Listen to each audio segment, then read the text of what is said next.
All right, guys, we are connected to YouTube. The welcome sign is showing up. I hope nobody can hear me. If you guys can hear me, you're not supposed to be listening. Don't listen. Technology.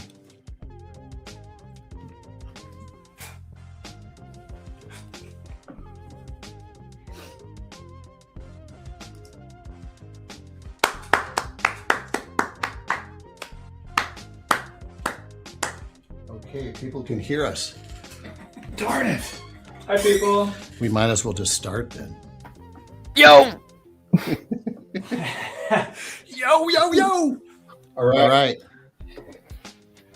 Hey, everybody. Welcome to the live stream of the new album, We're Here Now, or the debut album. Should we call it that? Yeah. And hey, everybody who's checking in, make sure in the chat you let us know where you're coming from. And, sorry. We have Maisie's here, guys. Sorry. Maisie says hi. Hi, Maisie. She wants to be on camera all the time. All right, guys. Thanks again for dropping in. I want to introduce you guys to the people who helped create the album, actually participate in the album. Basically, the three episodes. Maisie is a part of that. We did heavy editing, but yeah, she's definitely in there. We cut her out. She's off cue. Wasn't that great? Just a bit. Yeah, just a bit. So for those of you who don't know who I am, I think you know who I am if you're watching the stream because of the channel. But I'm a guy who spent all of his years not doing too much in music, and I said, this is dumb. I like music. And so I set out about 4 years. Oh man, it's already almost been 4 years. Wow. But like 4 years ago to I bought a guitar. I'm going to start playing every day. And eventually I'm going to be a rock star eventually. We'll see how that goes. Let me turn off this music though. Okay. Boy, isn't that how we all feel? Yeah. We'll see how it goes. A little bit of luck. All right. So hang on a second. This music's not getting to me. Whew. Okay. So yeah, I've been working on it. Obviously, I started the channel because I thought it'd be a fun thing to both, show people what it's like to try to do what I'm trying to do, but also I think to keep myself honest, to keep myself focused. Because when you start talking about doing something and then other people are watching, it's kind of hard to stop because then it's like, come on, dude, what are you stopping for? So anyway, that's my short little brief background. So yeah, but then I've met these two gents here. First, I'm going to introduce Matthew. He's from the UK. Hello. How I met Matthew was I was doing a video and I was looking for drum tracks to a song, actually the We Can't Do That song. On the YouTube channel, I did this video and say, hey, viewers out there, do a drum track to this song. And then I got an email from Matthew's dad, Andrew. He's like, hey, can my son submit a drum track? He's pretty good. Matthew, your dad is a proud dad. And I'm like, I don't care if he can play drums. Yeah, do it. And so then Matthew did submit his drum tracks, and they just blew me away. And that's kind of how it started. And then I said, hey, you guys, I have these other songs. You want to listen to them? And I sent them over, and Matthew listened to them, and so did Andrew, his dad. And they go, these aren't that bad. We could maybe do something. So we started working together. And really the process of making this album was I would have a song, the riffs, the scratch vocals, and some stupid computerized drum. And I'd send it off to Matthew, and then he would just work on it. and send it back, and it'd be like a surprise every time.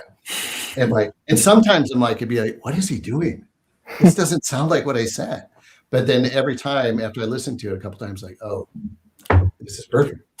So I thought it was an interesting way to approach songwriting. I kind of thought I'd be sitting there going, well, maybe we should do this, and maybe we should do this, and but it was just kind of fun to just throw it out there and just see what came back, and it was pretty cool. So that's how I met Matthew.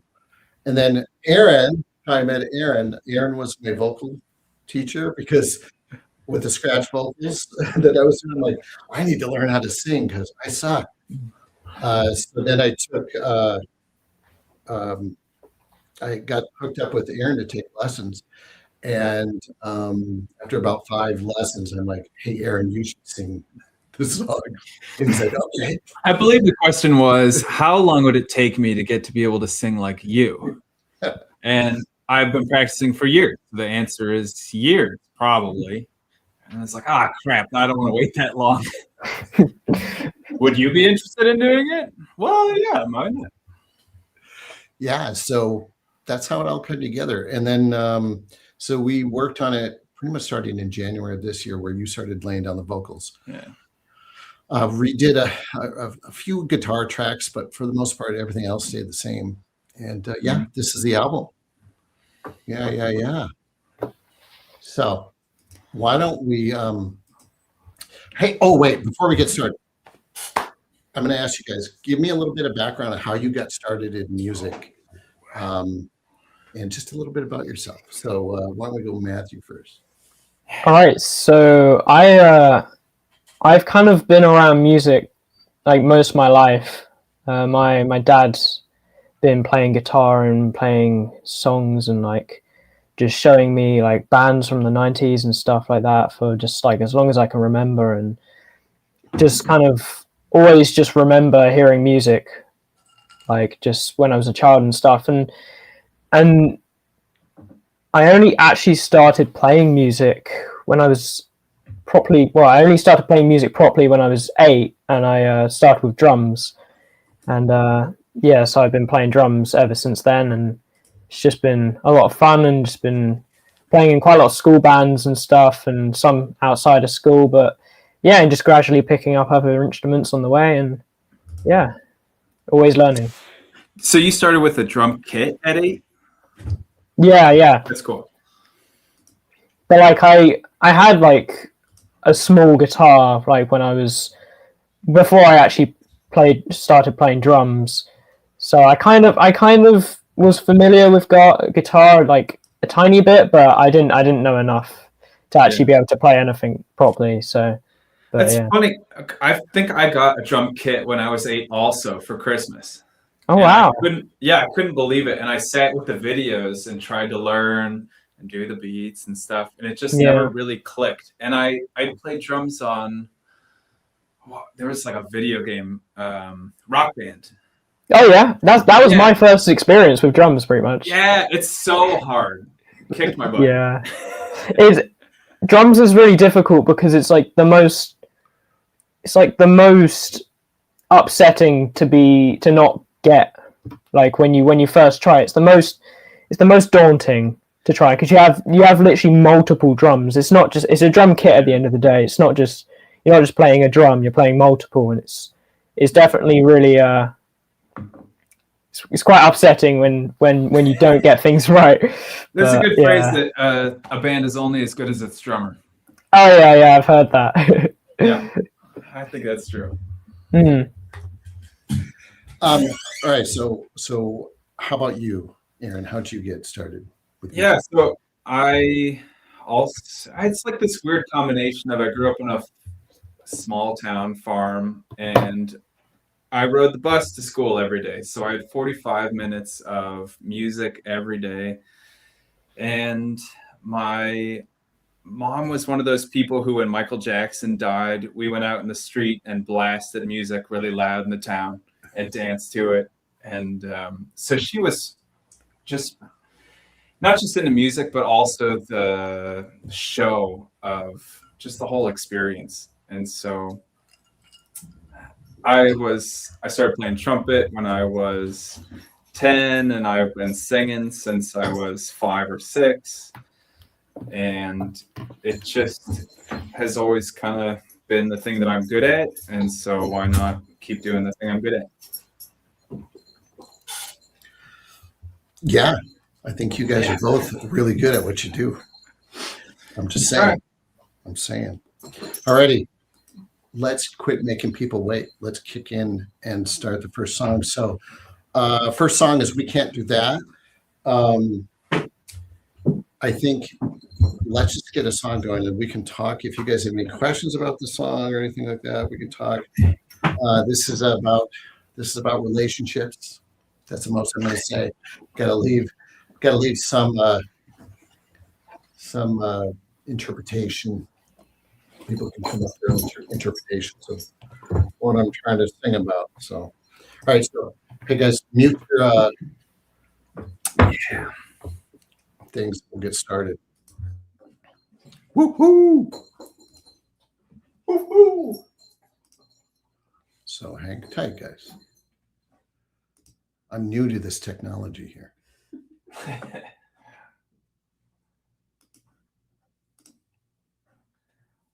Media assets. There we go.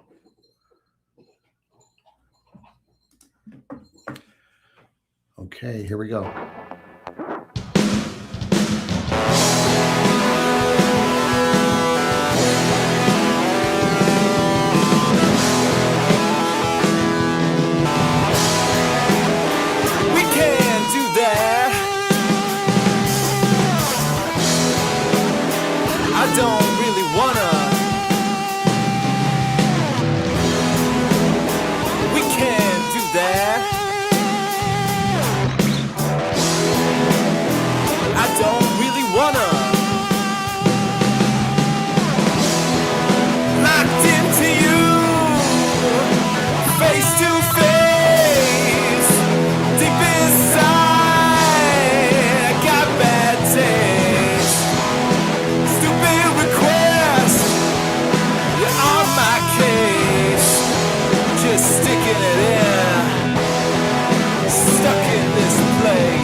I still hear it.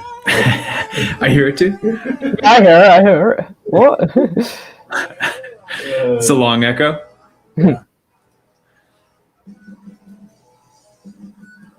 Okay, interesting. So, is that coming out in yours? Anyway, we're getting like delayed. Being that some people are in the UK.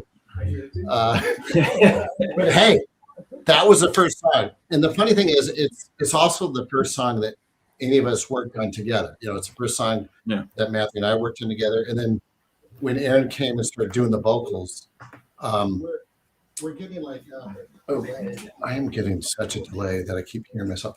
Hey, Matthew, can you mute yourself until we call All in? right. All right. Sorry. Yeah, I think it's going through. Hit the Bose up in the speaker because I'm hearing you through here. Time out.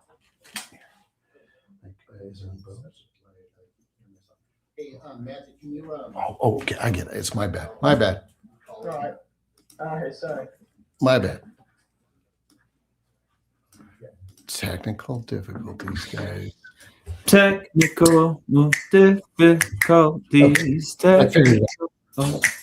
I figured it out, guys. Okay, so anyway, so we worked on this. In fact, Aaron laid down all the vocal tracks in order. So as we go on in the album, you might. Do you feel like it got either more comfortable or more familiar? Yeah, for sure. I think also just figuring out the style and how I wanted to. I wanted to test my voice also with this album. I haven't really had an opportunity to sing in this kind of rock and roll style. And so the further we went on, the more I thought, well, could I go even further? Tastefully, hopefully. Yeah. And I really like how it does go as we go. It's like, this is good. But I think in the next song, we actually, Aaron actually said, "Hey, I want to try something in the bridge part," and then he tries it, and you guys will hear it soon. And I was like, "What is he doing? What's going on? What's happening?" I didn't write this. But then when we went and listened to it, I was like, "Oh my gosh, that is so cool!" So yeah, I liked all the things that you came up with, Aaron. So, Thanks. All right. And I got to say, Matthew, when you sent these drums, it was pretty intense, pretty cool stuff. And like at the end, when you're like going really, really crazy, and then you stop and all of a sudden I'm doing the solo part, it was just like, perfecto. So anyway, that was cool. All righty. Next song. Not Good on Paper. Ready, guys? Yeah. Here we go.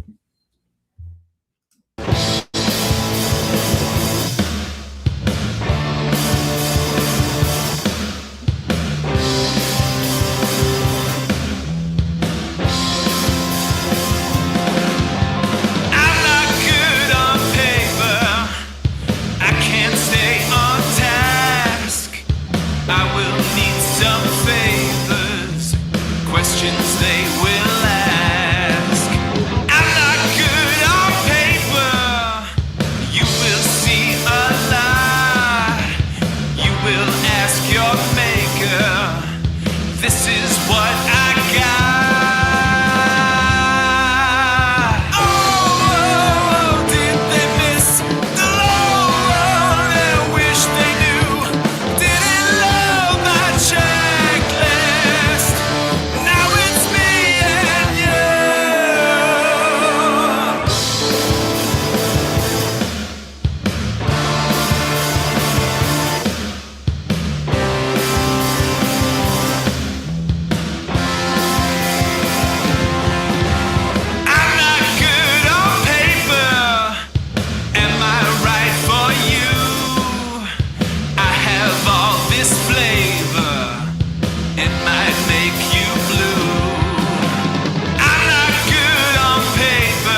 Yeah, I love the end of that. Yeah. But every time I hear when you're going, Yeah. every time I hear that, I'd smile. I just smile. Every time. It never fails to happen. That's good. Yeah. So to me, that seems like kind of our poppiest song that we have. Would you say, or not? Poppy. I don't know if it's And compared to the first time we did it, I added some power chords, so it's a little heavier than the first rendition. So, yeah, Yeah. I like it though. It's catchy. Just lots of fun things going on in there. Yeah, it's really cool to take the opportunity to because if I'm going to be honest, it's not like I spent hours and hours on every song planning and mapping out what I was going to do. And so it was a really nice relationship that I had with Chris where I could see an opportunity. There could be a special moment here. Let me try it and see if it works. And if it doesn't, we'll just cut it. No feelings hurt. And it was nice to be able to have that kind of flexibility and room and creative energy. And it's nice to see what happens. Yeah, I thought that. Thank you. Thank you, man. That's Melissa, my lovely wife, and I guess she's our waitress too. She's more than a waitress. But I liked it. I think just kind of, I don't know, ad hoc, but just kind of going with what you feel and not overthinking it. Yeah, very organic, and also leaning into the emotion of the piece, and because it's not the lyrics that I've written, and so how do you take somebody else's creation and make it personal to you, and then kind of inject your emotions into the sound. And I think that's what makes music special. You really need that kind of journey. Yeah. So, hey guys, typically with this live stream, I can take your comments and I can show them on the screen, but for some reason I can't take any of the ones in YouTube and show them on the screen so that we can answer them that way. So I'm going to go through the list a little bit and just answer a few questions before we move to the next one. Okay. We have, I think we have about 24 people listening right now. So that's nice. Hey, everybody. Okay. Oh, I do want to do a shout out in Studio Hermit Ed. He's actually in the chat here. He's the guy that did all the mixing. And he's got some videos on his adventures and things like that. But keep in mind, he did an amazing job, and I'm so happy. It was so awesome working with him. And he had to deal with somebody who, we were recording, like I was recording the guitar tracks here at home using Logic, and I didn't know what I was doing. And I know Matthew's dad, Andrew, who knows a ton about this kind of stuff, was like, you need to do that, or not, you need to. You should try this. You should try this. I'm like, what is he talking about? I'm just recording these riffs, man. And they're really loud and full of distortion. And then poor Ed would get them, and he's like, I can't do anything with these. How am I supposed to fit this into the mix? So I think he did a great job. And we didn't want to get overly, how do I want to say this? I don't think we wanted to get overly picky on this album in terms. Yeah, I think we didn't want to sanitize it. Yeah, of all of its little imperfections. I think the imperfections lend itself towards the music. Yeah, and I think where I am in my musical journey, it's like I think it would sound disingenuous if it was perfect, because I'm far from perfect at the instrument.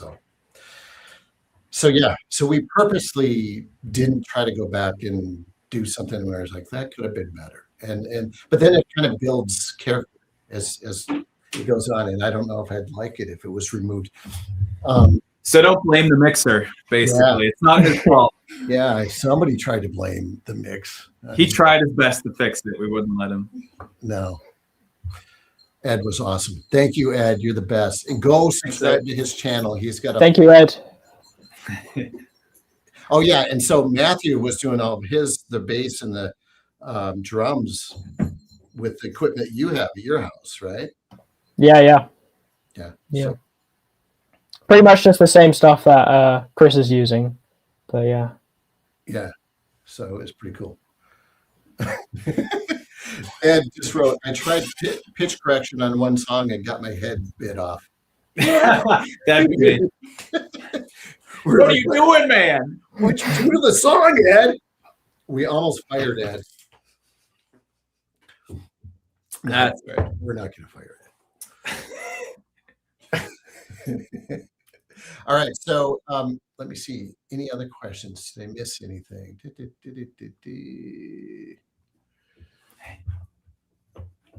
Vocalist question. Where do you draw your inspiration from those soaring vocal runs?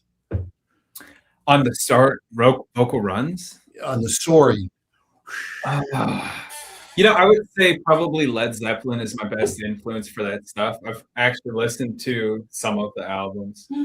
But, you know, also, like, I love Queen. And I have opera training and classical training. And so you'll hear some vibrato up in those high spots. And so it's kind of strange because I would say opera and, you know, Led Zeppelin, which is like super rock and roll. So, but to me, it's all there's this feeling that I have that I want to communicate, that it's like after you climb a mountain, something really hard to cliff, and you get to the top and you just go, ah! And you see guys do this and women do this all over and that's the kind of feeling that I'm chasing with some of these moments. It's I have arrived and I'm ready to conquer. Yeah. I have a dog licking my foot too, so if I'm distracted, that's probably one. Question for you, Matthew. How were the drums recorded? And someone asked if it was electronic drums. No? Question mark. Yeah, so I unfortunately don't have enough space for a full acoustic kit. I would absolutely love to have one, but like most people, I have an e-drum kit, and I use this. I just send the MIDI data out from the e-drum kit and record that down, and I use this plugin called Drum Gizmo, and it's very, very accurate, and it sounds great. It sounds just like acoustic drums, and yeah, you give it a little bit of treatment and stuff, mixing it and stuff, and it just sounds just like real drums. So yeah. With exception, the last song of this album is actually a real drum kit, and that was actually recorded in Worthing. So you guys have to wait to the end, though. That was pretty sweet. I love the drumming on that song. I love the drumming on all the songs. So. Alrighty.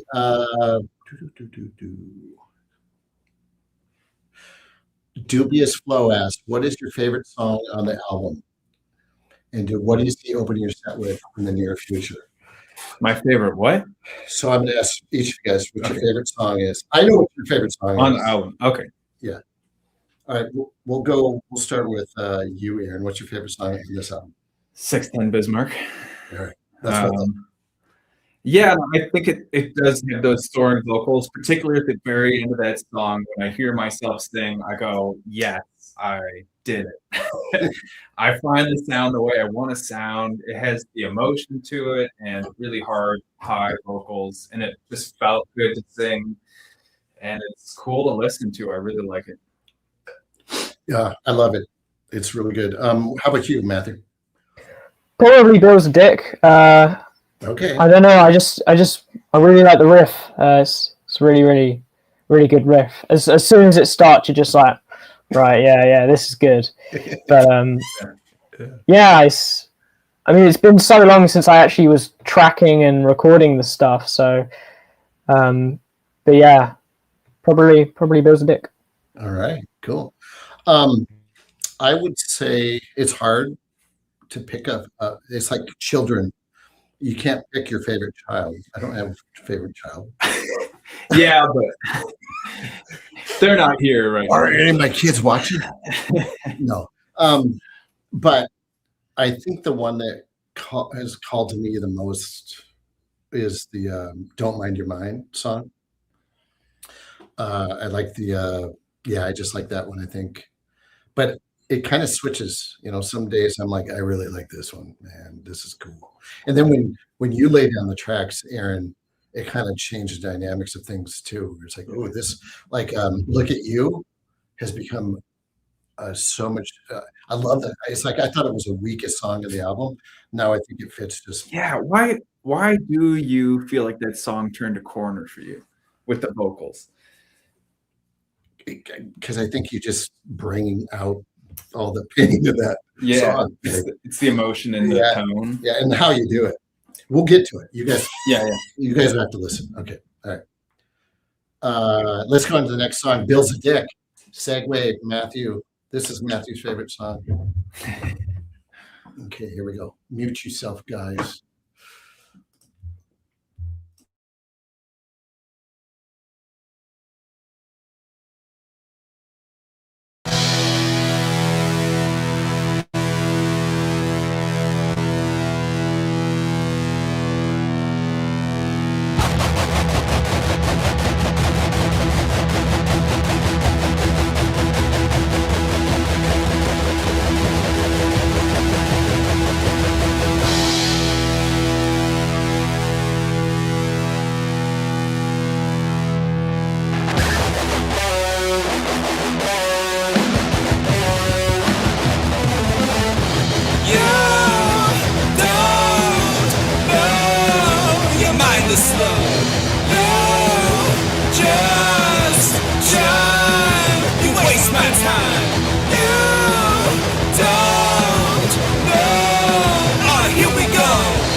Woohoo! Yo. Yeah. Matthew, just the intensity of the drums, just like, "Arr." I just love that. You just like the power, Mm. very much like that. So yeah, that was about a bad business deal. It's just such a good moment too. If I think about doing this like in a live you're performance. Oh, sorry. Unmute. Just cool. Like I can imagine doing this in a live performance and just having the drum. Da, da, da, da, da, da, da, da, da. It's such a moment, and it's such a cool. There's a lot of really cool drum spots that are just lend themselves to a whole crowd cheering. You know, yeah. You set it up really well. Yeah. Thank you. Yeah, I've often wanted to ask you. So, Matthew, when you would get like the tracks I'd send to you, for the most part, I always felt like you did a pretty fast turnaround. Like, did you just find you just listen to it and you just kind of, this needs this here and this here? Is there like a process that you have, or is it? I mean, it was always kind of. I mean, I was listening to a song and trying to imagine what drums could like go along with it, and I think it just kind of it was just like it just felt pretty natural. It was like I could just imagine these drums, and like what you hear on the recording is pretty much what I just imagined immediately, and that's just thanks to your songwriting that I was able to actually picture drums with it, and so yeah. Thank you for making my job pretty easy. But it's it was just I mean I just listen to it and then just try and get in recording as quick as possible, and by the end of the weekend I hopefully have a drum track and bass track for you. Yeah, it was cool. It was nice for me because I had all the instrumentals and Chris's vocals to draw from. So what did you have to listen to? I had the guitar tracks, so like the individual guitar tracks, and then I had Chris's like guide drums, which for the most part I think I just kind of tried to go in with like a completely clean slate and just like try and like there was a couple songs where I did actually think, you know what, I think that I can't imagine anything else actually going there. Yeah. And so I did kind of end up doing something kind of similar to the guide drums, but I just have Chris's vocals, the guitar tracks, and the guide drum tracks, and cool. And yeah. I thought this was interesting. I don't know this guy's name, Gert Jang, whatever. It's a. I wish I could show it on the screen. Hey, I'm going to call him Gertie. Hey, Gertie. I love how it's hard to put a genre on this album. It goes from rock to hard rock to this one, which sounds like flat out metal, which was Bill's a Dick. And then like what genre or subgenre is this album even aiming for? And those are good questions. But I will tell you, my approach is I just poke around on the guitar until I come up with something that I like and that sounds good to me. And I just let that just drive where the song goes. And certainly I might have a mood, like I want to do something faster or a little bit more intense, but I don't take it from like, I want this song to be metal. So I don't shoot for a genre. I don't think so. Did you have songs in the album that you took out of the album thinking it doesn't fit? They're not really, sort of. We've got the song called Cake that I like the riff, and other people seem to like the riff, but we just couldn't really get something that we liked. We tried to work on it because I've actually gone out and I went out to the UK and I met with Andrew and Matthew and we did some jamming and we tried Cake out there and still didn't come up with anything. So that's about the only song. All the other ones pretty much were what you're hearing is what worked. And yeah, I certainly have songs that I never submitted yet because I don't know if they're good enough. But yeah. Cool. All right.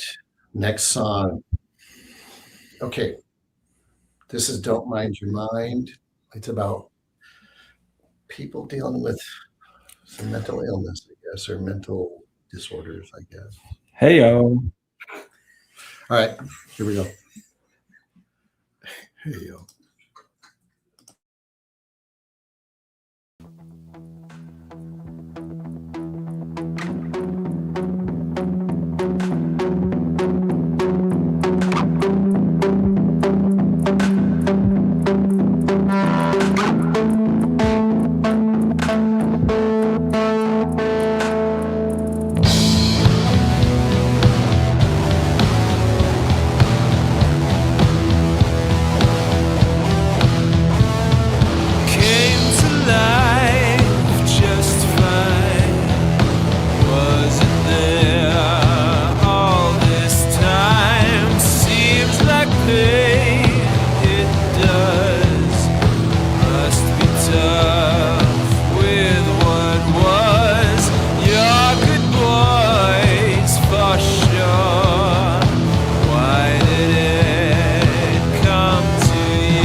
Woohoo!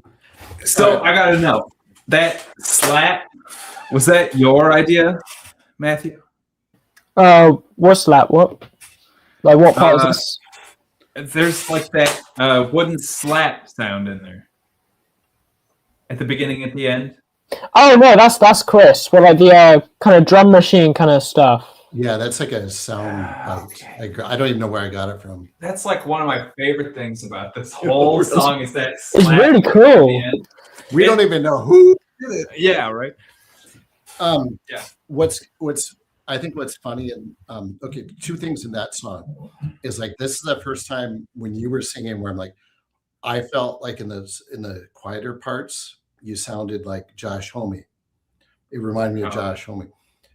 And then when you go up, it's a bind. I'm like, that sounds like Chris Cornell. And I'm like, and both guys in the same song.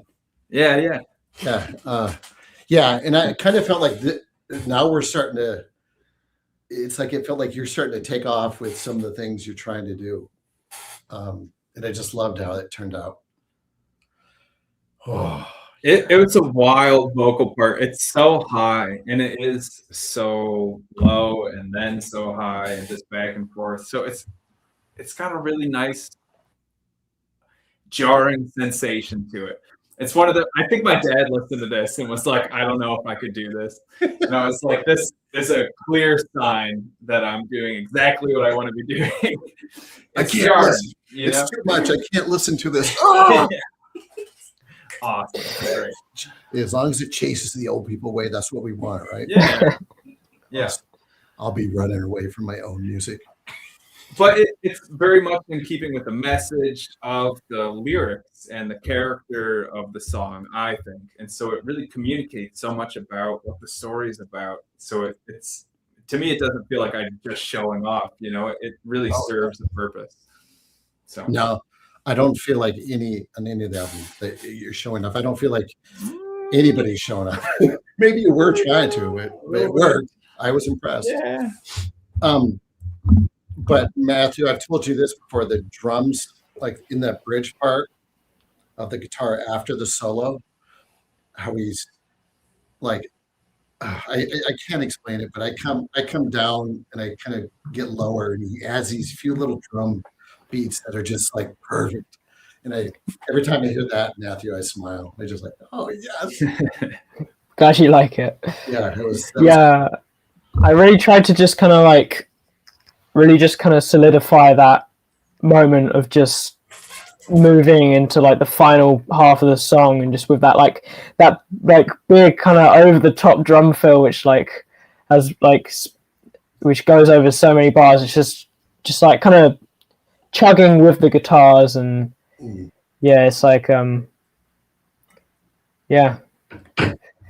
was fun, way fun. Okay, a couple questions. Hey Matthew, someone says sorry about England football team losing. So just it's fine. I don't watch football. I didn't think you did. It's all about the music, right? I mean, to be fair, I did actually see them lose. But like, I have an interesting relationship with football. Like, I used to watch it a lot, like as a kid, and I've got good memories of it. But I think because I myself like suck at playing it, I guess that probably, But no, I don't mind too much. But yeah, thanks anyway. Maybe that's why I don't watch, because I suck at it too. Yeah, I know that. Same reason I don't watch it, guys. Okay, let me see. So we had a comment. The album so far reminds me of Jethro Tull without the flute. A band with no genre, kind of psychedelic 70s prog vibe. Now, Matthew, have you ever heard of Jethro Tull? No, I haven't, but I will make a note of it and I will check them out. Have you, Aaron, ever heard of Jethro? No. Okay, so that's interesting that two of the guys that contributed huge portions never heard of Jethro. Yeah, that's interesting. I do like Jethro Tull. I forget the album that you guys should check out. Aqualung. Check out Aqualung. It's pretty cool. All right. Yeah, I know that. You probably one of the songs you went, Sitting Like a Dead Duck. I can just hear Jim Carrey. Aqualung! Okay, question for me here, guys. So you guys can just take a break, I guess. Just take it easy if you want. Oh, great. Question for Chris: How far to being How far to your being a rock star goal does this album take you? Do you have a benchmark for when it will be achieved? This whole I want to be a rock star thing it's just something to call it, something to call the journey. To me, it isn't going to be something where I just reach a point and it's like, well, I'm done. I'm a rock star. But I think it's saying I still want to be a rock star means, or someone can listen to that and go, oh, I know what that guy's trying to do, instead of I still want to be I still want to be a musician going out and playing gigs. That doesn't sound very, it's not good marketing. So I use rock star just as a word to just let everyone know I'm just trying to get to the point where I write music, put music out, and then the next phase is getting out there and playing it, and hopefully acquiring fans that like the music and want to come and see us play it and want to listen to it. So I think once we get out performing this live, it's going to feel like a whole other level for you. There's like the feeling of being a rock star, doing your guitar riff, standing on the amp, leaning over to people shouting. I think there is a moment that you'll feel like, oh, this is what I've been working towards. Yeah, I do. And there's moments along the way that reinforce that. Yeah. And I know, Matthew, you've done a lot of playing live. Can you even count the number of times you've played gigs? I mean, not off the top of my head, no, but yeah, it's a lot of fun. Yeah. Do you think it's one of the most fulfilling things? Process. Yeah, probably. Like, it's just the buzz you get after just finishing a set is just so crazy. It's like I always struggle to just like go to sleep afterwards and stuff. But yeah. Would you? It's same for you, Aaron? Yeah. Oh yeah. There's a lot to say about that. I don't know if I have anything new to say about it, but there's so much satisfaction in the rehearsing with good bandmates and making good music, and nobody else has to hear that for me to have so much fulfillment in being part of that group and that friendship and that journey. But having an audience that you're serving and they're out for a good time, and you can give it to them and give them that experience, and they're helping you create that moment. There's just like a magic there that you aren't going to get in rehearsal. So, yeah. All righty. All right, guys. If you have questions, put them in the chat. We're going to move on to the 610 Bishmart song. This song is inspired about growing up as a kid in the 70s, which you two were not around. But this song, if you want to know what life was like, just listen to this song. So, at least for my family. Alrighty. And this is Aaron's favorite song. So the freaking vocals in this are awesome. Here we go. Mute.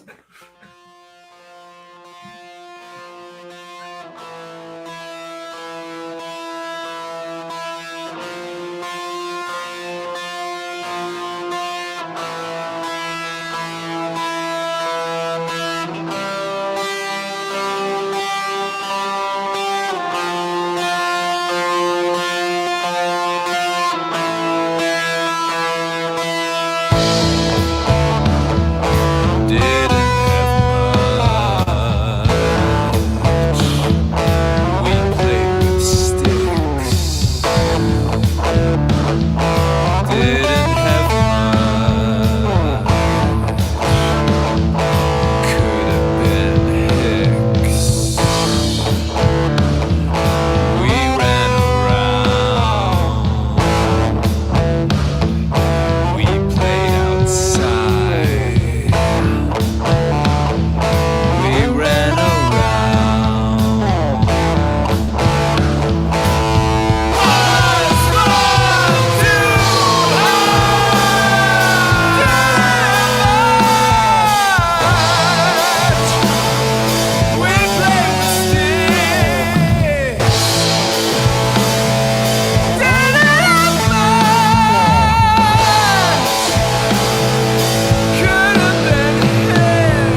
just 3 channels.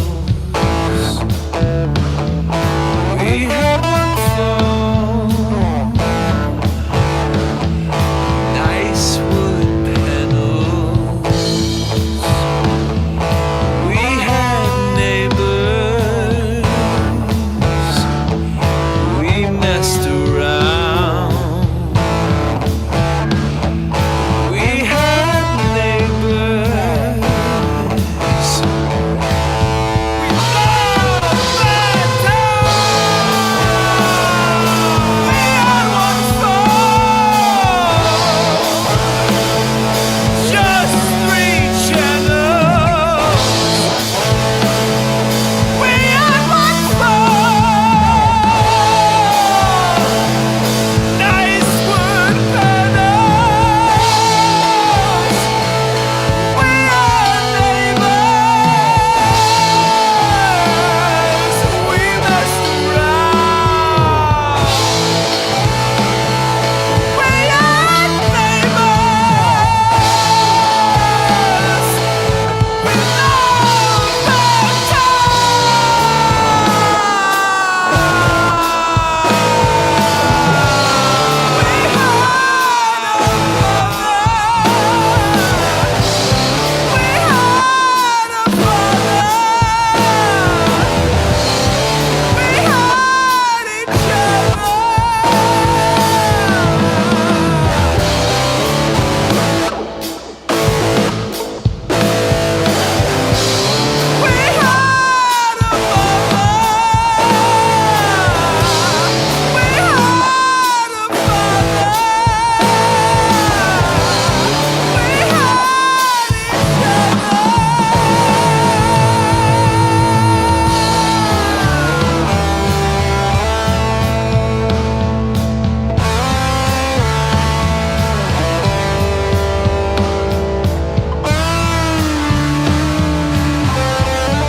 Excellent.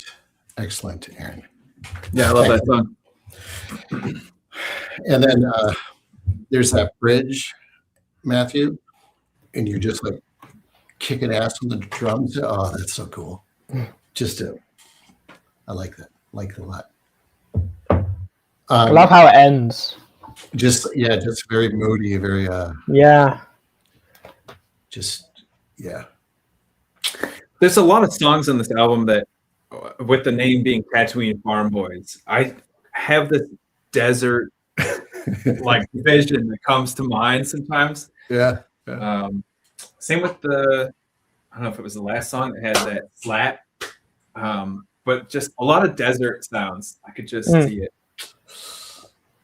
So the name just pushed the feeling. Yeah. What was the biggest challenge putting the album together? So we probably all have different experiences. I think sometimes it is difficult when you aren't working with people in the same room as you, because you can't like troubleshoot in real time. Yeah. Which can and I'm assuming Matthew, you had to deal with so many this is off. Chris's timing's off in here. If he would just redo this, it wouldn't be so confusing. I'm assuming that happened because I know there was a number of things I sent over that I had to refine and work on?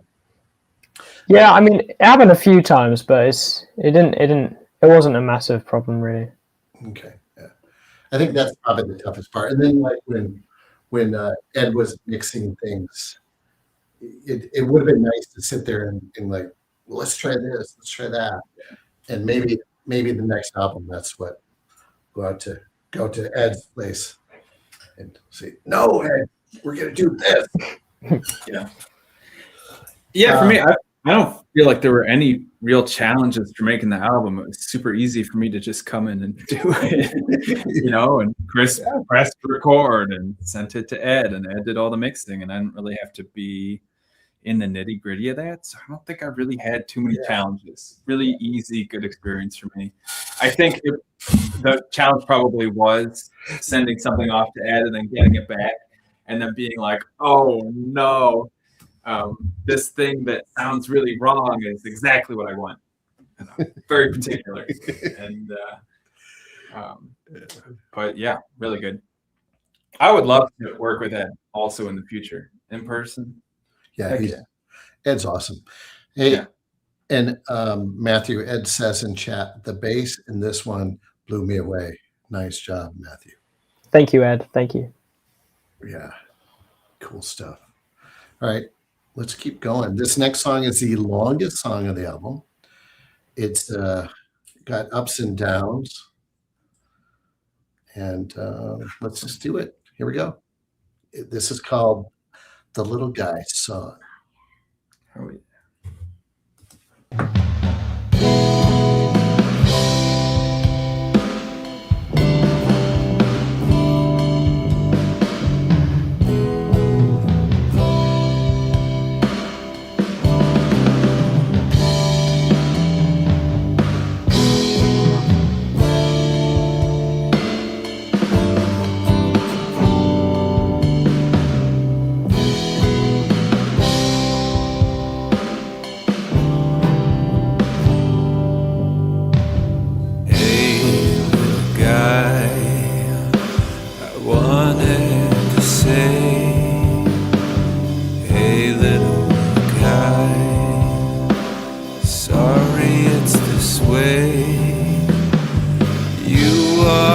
Just a boy, they wanna take your joy. Hey, little guy, you gotta try.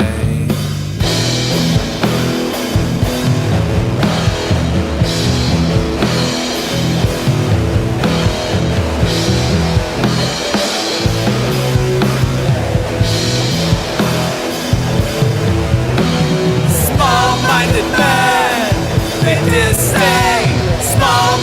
man, it's a game. You deserve every chance.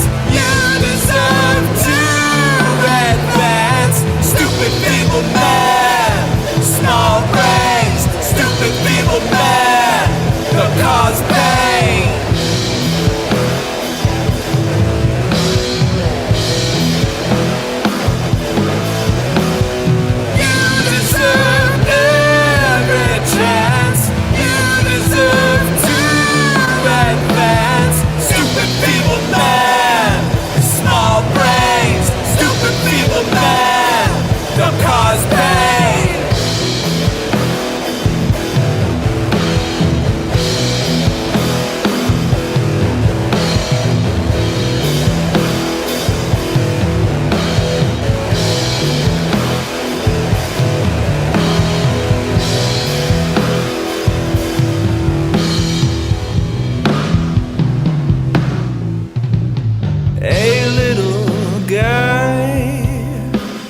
Don't like today, a little guy, they wanna take away.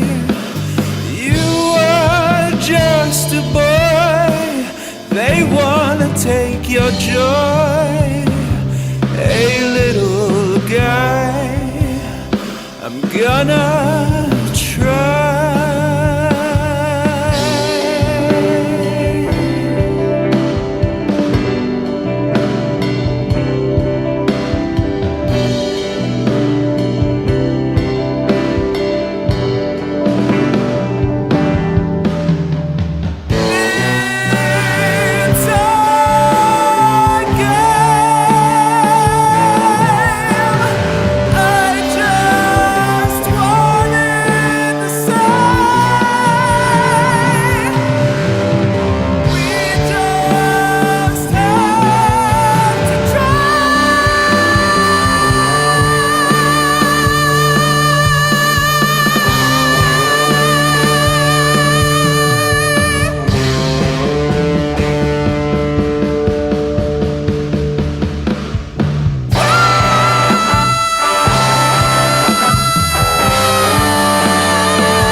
Hey little guy, I wanted to say, hey little guy, sorry it's this way. You are just a boy, they wanna take your joy. Hey little guy, we just gotta try.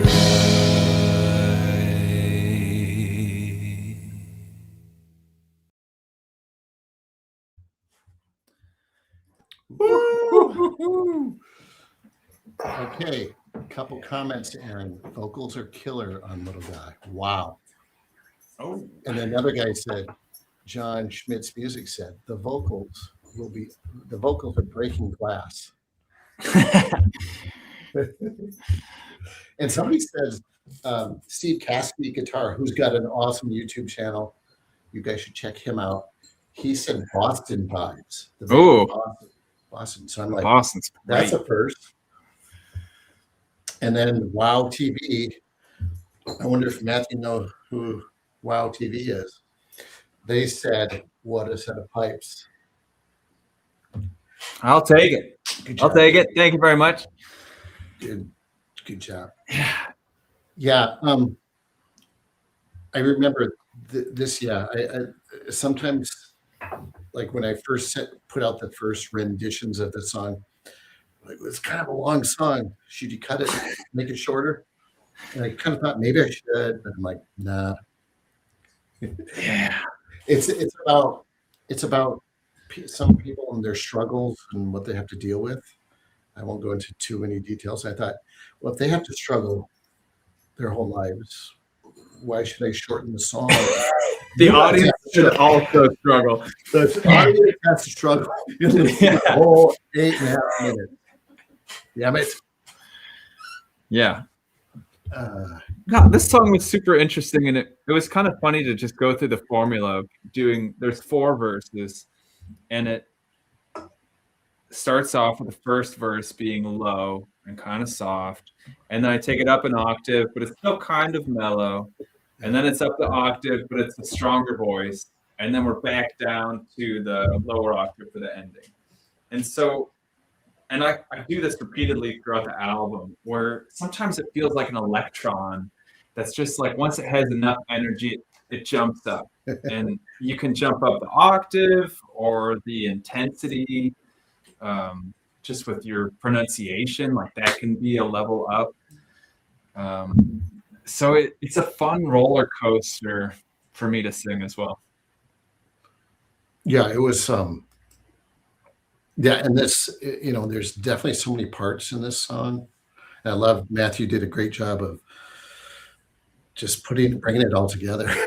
Yeah. At the end It was definitely the most fun to track on bass for sure. Yeah. Oh, really? Yeah, I really enjoyed it because there was just like there's so many textures in the song, and like there's so many different moments, and I don't know, it was just it was a lot of fun. Just tying it all together, and I just had a lot of fun tracking the bass for this one. It has that whole instrumental section too. That's really long.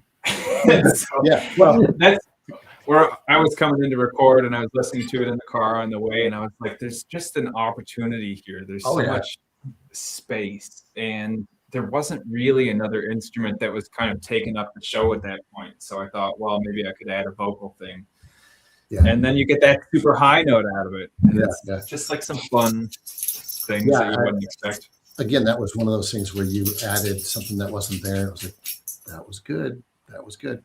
And if it wasn't, we would have cut it, So it's like, well, why not try it, And I just remember, it's kind of weird though. There's some of these songs I don't even remember, like what I was thinking or how I got to where I got to. It's like but I've often found that with creative stuff that it's this different mindset that sometimes I just lose track of where it came from. And so, Well, you didn't get to hear it with the music either. So there's a part in that song where I have dissonance that they don't even try, and then it goes up to a dissonant part. And you didn't really get to hear the music with that. So I think you're just like, that's wrong. That's a bad note.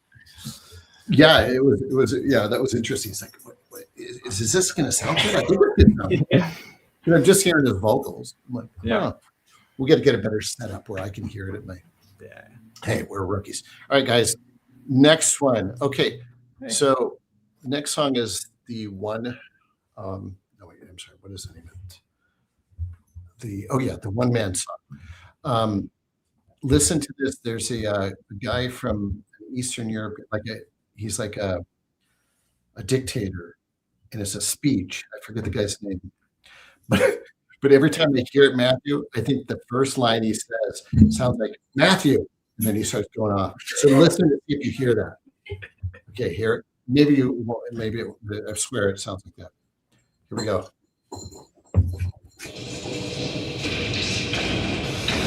Prieteni, cetățeni ai capitalii României socialiste, doresc în primul rând să vă adresez dumneavoastră, participanților la această mare adunare populară, tuturor locuitorilor municipiului București, un salut călduros, revoluționar, împreună cu cele mai bune urări de succes în toate domeniile de activitate.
inițiatorilor și organizatorilor acestui mare manifestări populare din București, considerând aceasta ca o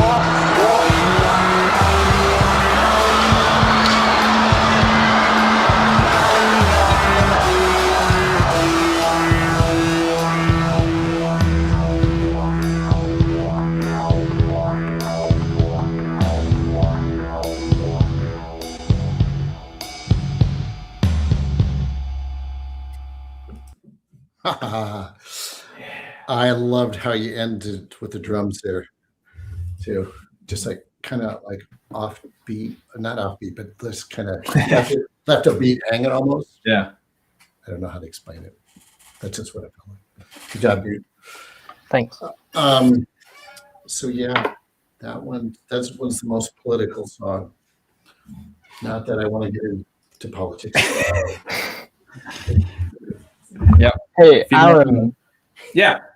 There's that one vocal harmony in there. It sounds kind of Alice in Chains. I don't know if you know what I mean. It's like Is it the one man? Yeah. Yeah. So good, bro. Yeah, it's one man and one man. Yeah, it's really it's just really dark. It's really cool. Yeah, it's kind of dark. I like that. Thank you. Once again, it's like Chris couldn't hear any of this stuff when we were recording it. So I would do a line and be like, well, let me see if I can add a harmony and if it'll work. Or, well, this is the part that maybe could use some doubling. Let me see. And then we sent it off to Ed, and if Ed didn't like it, I'm sure he would just cut it. But I think he cut a few things, I'm sure. But it's like another cool moment I like in that song is at the very end where it's tons of endless shit. And I just hold out the note. Yeah, because there's tons of it and it's endless. It's like little things that are so satisfying to hear back. Yeah. Yeah, that was and that definitely that song is a lot different with like the first half of it is just the little setup. Oh gosh. Sorry, I'm playing with the dog. All right. All right, see if we have any questions. The beat tube. Oh, I think that's the blog that did the review on an album. Which thank you guys. That was an awesome review. They're saying that was the most creative track. Oh, actually, this is one of the first songs I've written that I wrote a long time. I remember playing in a very early version for my group of friends, and they never asked about it again. It was that rough. That's one thing I learned. Don't share unfinished music with people. All right. Oh, yeah. Let me see. Okay. Next one is the emotional affair song. So I'm trying to speed it up because Matthew is in UK, which is 11:30 at night right now, right? Or you're muted, Matthew, but yes, it is 11:30. And you guys might see, but if you want to follow Matthew, go follow his Instagram. He's got it there on the screen because he does a lot of cool things that he shows you what he's working on. And I've heard a lot of Matthew's stuff, and he's got good stuff. So you guys are gonna want to follow him. Yeah. I believe in the review you were called a savant. How do you like that? Yeah. Do you feel like a savant? I don't know. That's something a savant would say.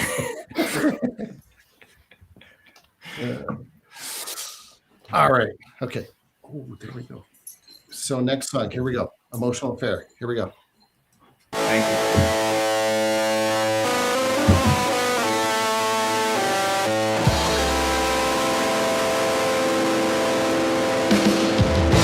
It hasn't been a good time. She really is not expect your time. It hasn't been a good time. Hey, I think I want you. All those years are not mine. The damn hole need to climb. All I want is your time. It hasn't been a good time. Hey, I think I want you.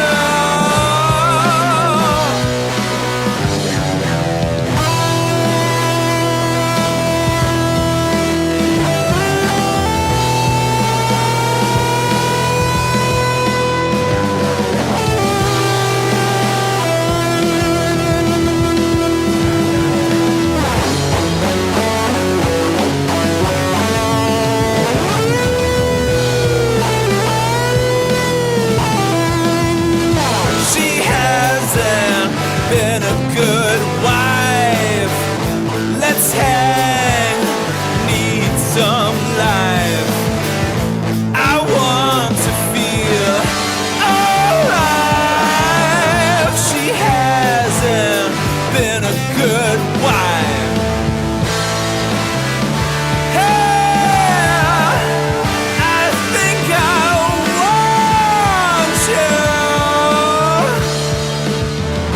It hasn't been a good time. I wanna be on your mind. Did not expect your time. It hasn't been a good time.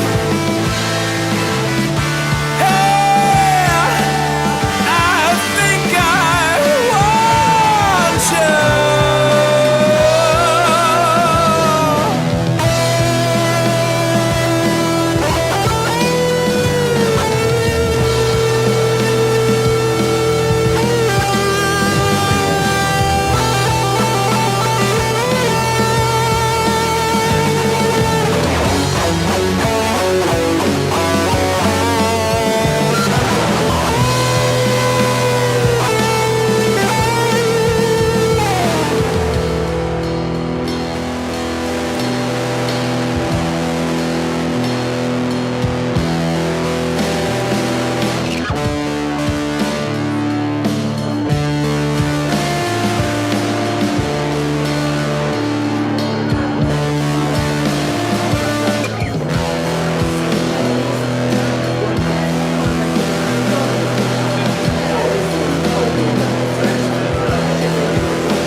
You smell like me.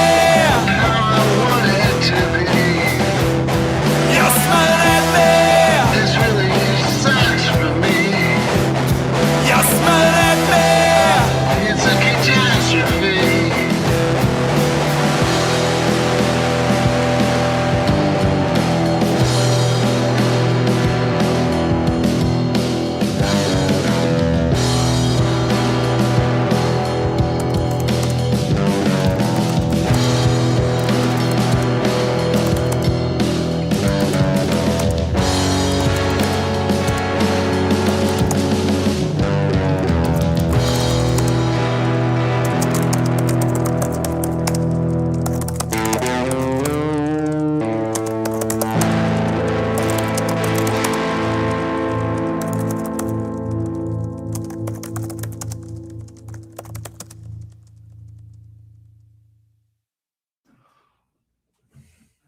All right.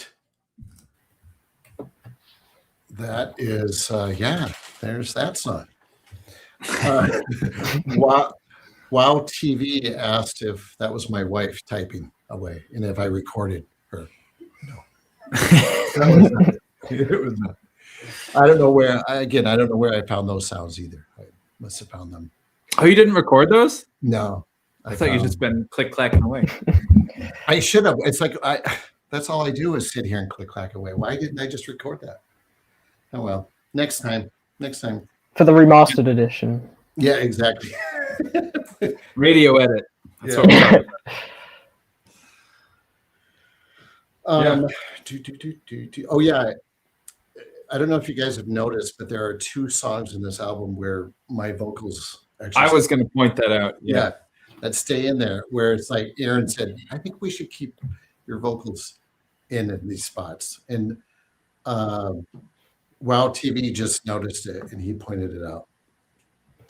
It's really nice because that's how I first heard the songs, like literally just with your vocals, and I was really used to those vocals, and like it's like actually really familiar, and it's really cool that they're still in there. Yeah, I think. Oh yeah, it was not just that I thought it would be good to still have Chris's voice on his album. Like that's a cool thing to have, that I want for him. But he also did those parts better than I could have. Mm-hmm. Some of those low tones and the way he says it, I couldn't have replicated it and done it any better. So it was like, why would I try? And those lyrics in that last song were like, yeah. There's a lot of pain behind those lyrics. Well, you have a lower voice than me, so it just sounds better, That's funny. That makes someone ask how tall you were on the chat. Too tall. Yeah, Johnny too tall. I'm 6'4". Yeah, so I'm 5. Well, I used to be 5'8". So yeah, he towers over. That's why I have the lower voice too, because I'm lower. Sure. Yeah. It's just the dad joke. Male. That's a dad joke. But yeah, I also really like those spots where you're on the album, and it just sounds good. My wife likes the idea that I'm the voice inside your head, singing. That I'm the voice that you hear in your head, and then you come through and speak sometimes in the album. Like that. I think you do a great job of because one of the concerns I remember thinking, man. Now we remember talking with your dad, Matthew. It's like, should I bring in a singer? Should I try to do that? But how can someone else sing these songs? Because they're very personal to me. Yeah. And now I'm like, why the hell why did I wait so long? I'm like, I love how it turned out. Let me see here. Steve Cassidy says, have you guys wrote anything else new together since songs in this album? No, we have not. We've talked about it. We just haven't had time, really. Well, I'm kind of decided. I don't know if I want to mess with the formula. There is part of me that wants to just do it like I did, like come up with this, send it to Matthew, have it come back. Yeah, and then once you have some of your ideas like kind of crystallized, then I wouldn't mind coming in and being like, oh, we could do this or we could do that. But I feel like it might interrupt with the idea generation that you had. So interesting. Yeah. Well, we shall see how things progress. Okay, next song. We're almost there, guys. We're going to the Look at You song. This was another one where I sent it to Andrew, Matthew's dad, and I go, I don't know. Well, I sent it to both of you guys. So I'm like, I don't know if this is any good. And it was them coming back and saying, well, it's not bad. And that's how it ended up progressing. Another thing where I love, because I thought this song was very basic when I sent it. And then the bass that Matthew put on this was way cool. And then the vocals were so now it's much more. Yeah, I love this song. Yeah, it's a much more complex song. Yeah. So here we go. The Look at You song.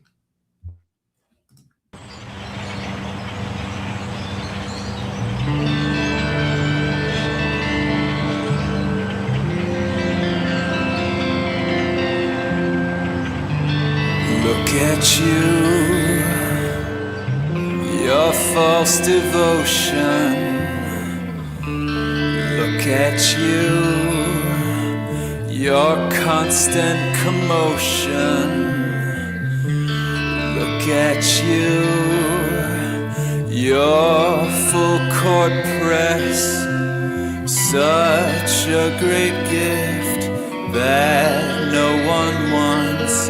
You're so nice, leave me alone.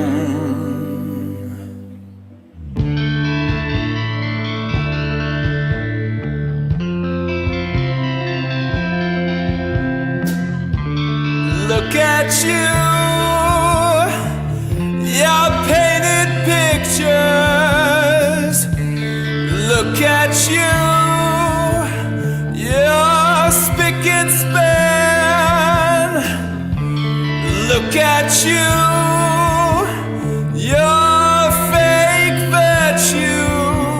You always win, we all back down. You need the control, leave me alone.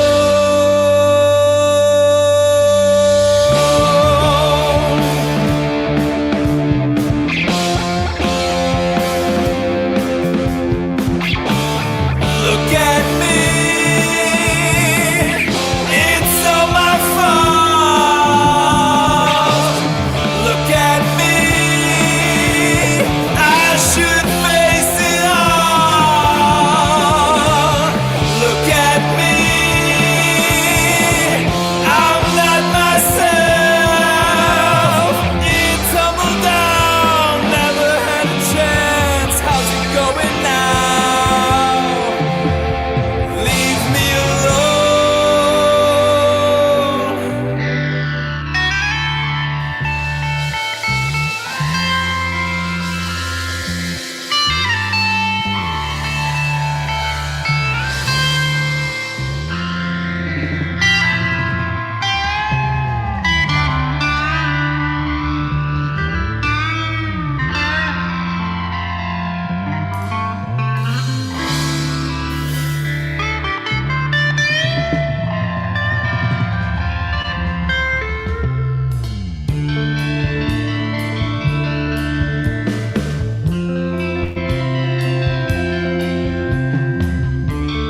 Look at you, using your father. Look at you, just like your mother. Look at you, your perfect home. It was never to be. My thoughts are black, I have to move on. Leave me alone.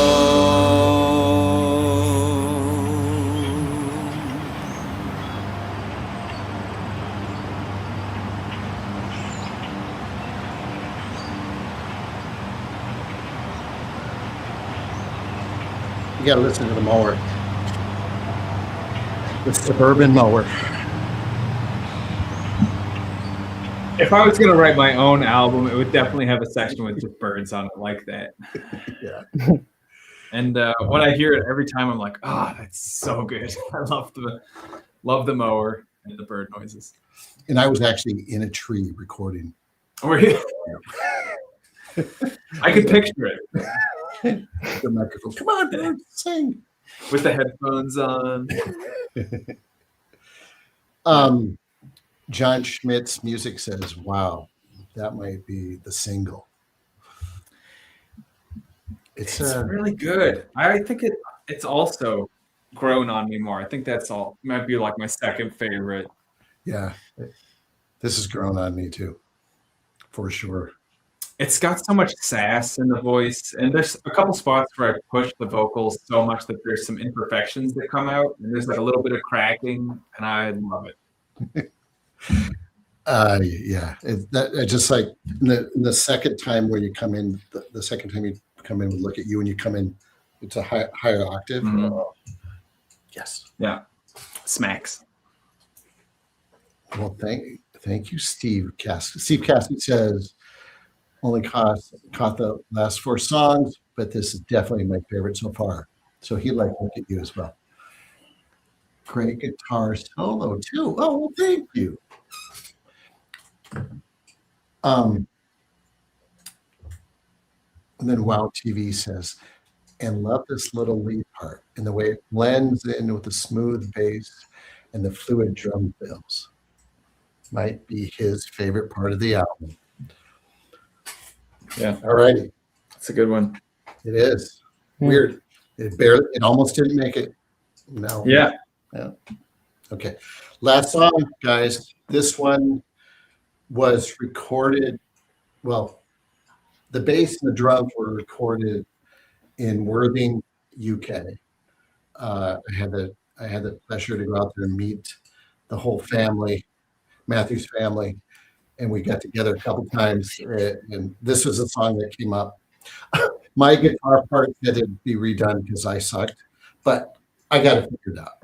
But I love this song. This is kind of like the rebel, like, Yeah. it's basically to all the crap going on in the world.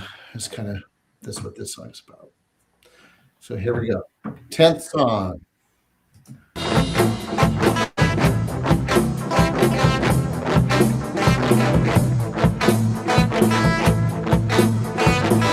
You got the fastest ride. You got the evil side. Are you learning? It's all burning. Look at it glow. Where's the snow? Are you learning? It's all burning. You ought to know. We think you're blow. Signs are here. The end is near.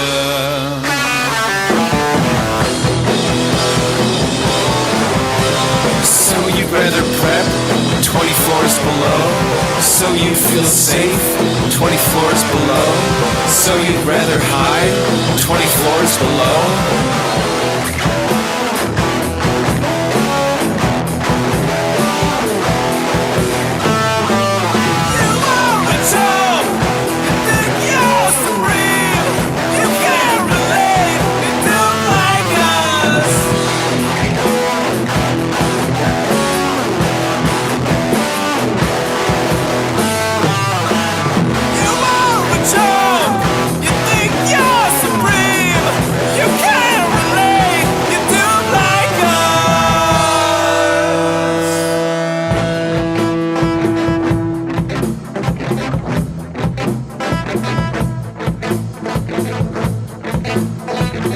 You got the big old plane. We all know you're insane. Are you learning? It's all burning. Look at it glow. Where's the snow? Are you learning? It's all burning. You ought to know. We think you're blow. Signs are here. The end is near.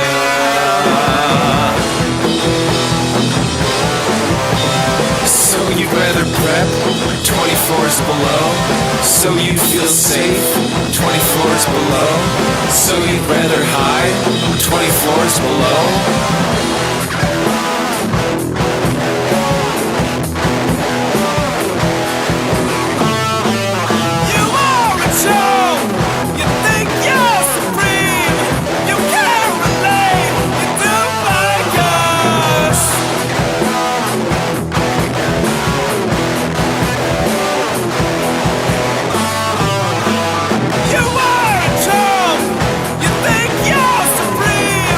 You can't relate.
You got the worshippers,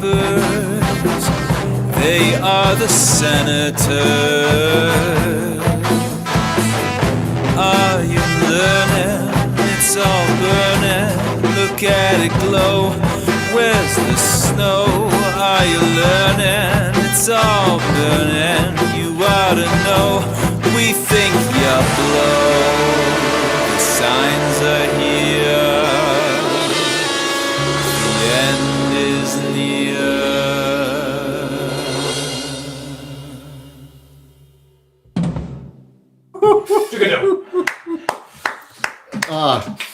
So the drum fills at the end there. Oh. Yeah. And I remember being there. It's like, whoa, what is he doing? How does he do that? That was awesome. And then the way you're just like screaming at the end, your voice is cracking, and Yeah, I remember Yeah, that when we was were awesome. recording, I said, I have maybe one or two of those takes left to get Yeah, this. yeah. Or I could come back another day, but yeah, that was that's one of those songs that just kind of one of those ones that came together really fast.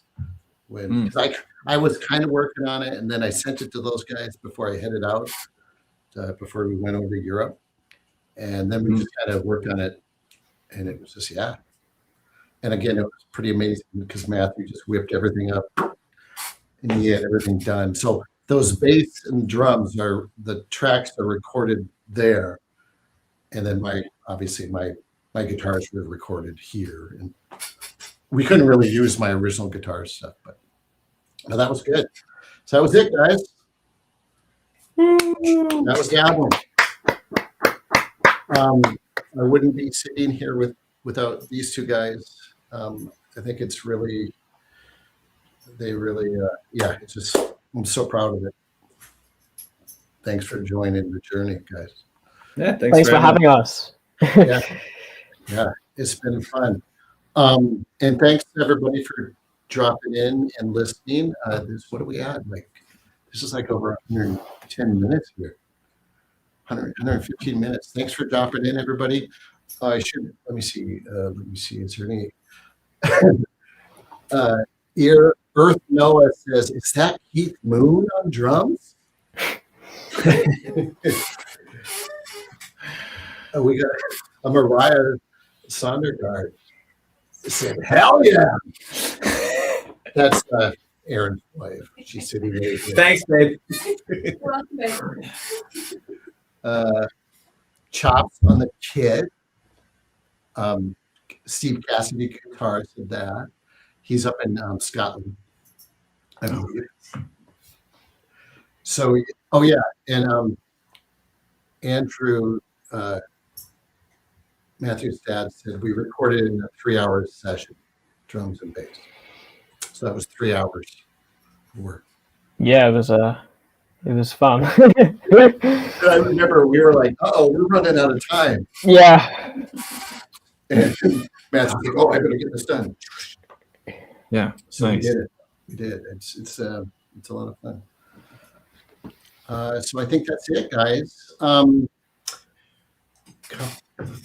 think that's all I have to say. Thanks for checking us out. Thanks for watching the live stream. And again, thanks Aaron and Matthew for dropping in on this. Matthew, thanks for staying up late. That's all right. Much appreciated. Onward and upward. All right, guys. See ya. Thank you much. Bye.